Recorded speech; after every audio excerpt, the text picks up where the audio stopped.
I have to follow Nancy? Nice story. Where is she? Great story, Nancy. Thank you for sharing.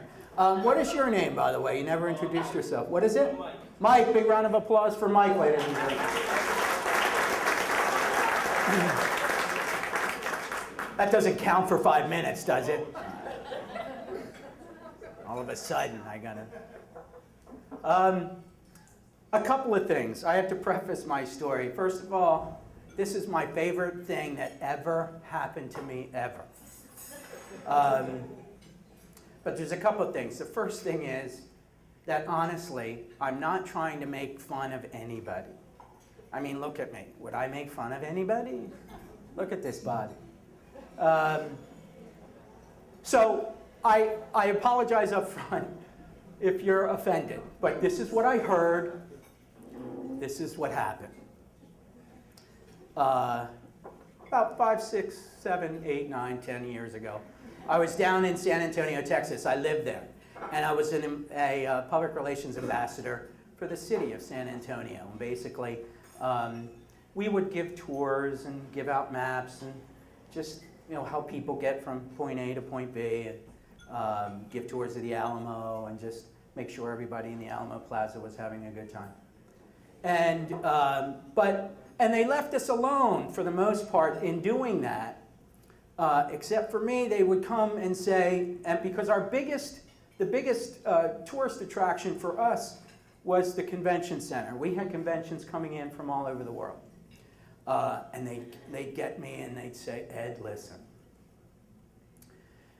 people don't have the same type of sense of humor that you have that maybe are coming to visit us here in our lovely Alamo City.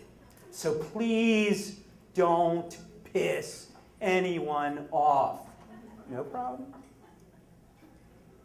So I was at my favorite part of the Riverwalk. Have you ever been to the Riverwalk? It's a beautiful area and it's a beautiful city. So I'm in my favorite part of the Riverwalk, and the convention is on lunch break. And this massive group of people is coming my way, and I love that because I love talking to people. And lo and behold, honestly, there were 5 Asian gentlemen who were coming down the walkway. Before they got to me, they huddled up. And all I heard was, so the leader, obviously, and the man who spoke broken English, wheeled around, and he came to me. Now, how I give lunch recommendations or dinner or whatever, I give them the name of the place that the locals would call it. Then I would give them the actual name, and then I'd give the commercial. So he comes up and he says, we would like to have lunch. Okay. What would you like to eat? That's all I heard, honestly. So he spins around and he comes to talk to me and he says, we would like ribs. Ribs is what we would like. So again, Nancy, just like I said before, local, actual name, commercial.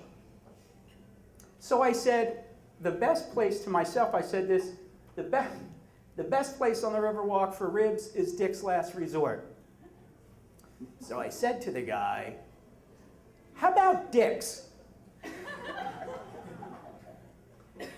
Before I could say, Dick's Last Resort is a wonderful place and the ribs and you only have 45 minutes so you can get, he wheels back around and they get into the little huddle again.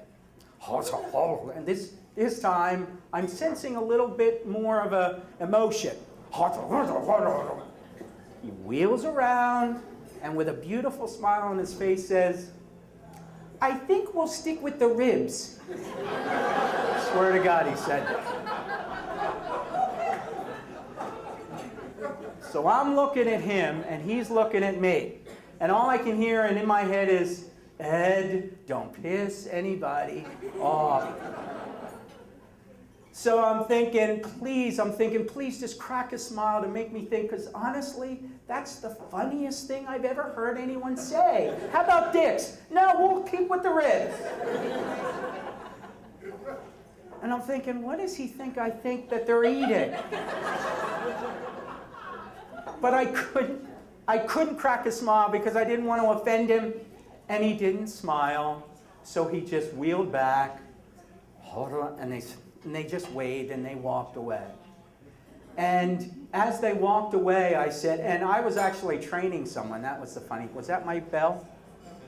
Okay. Yeah. And as they walked away, I was actually training somebody. And he said, he was an older gentleman, he was saying, "What just happened here? What just happened here?" And I laughed so hard, I almost fell into the San Antonio River. True story, thank you. Nice job, man.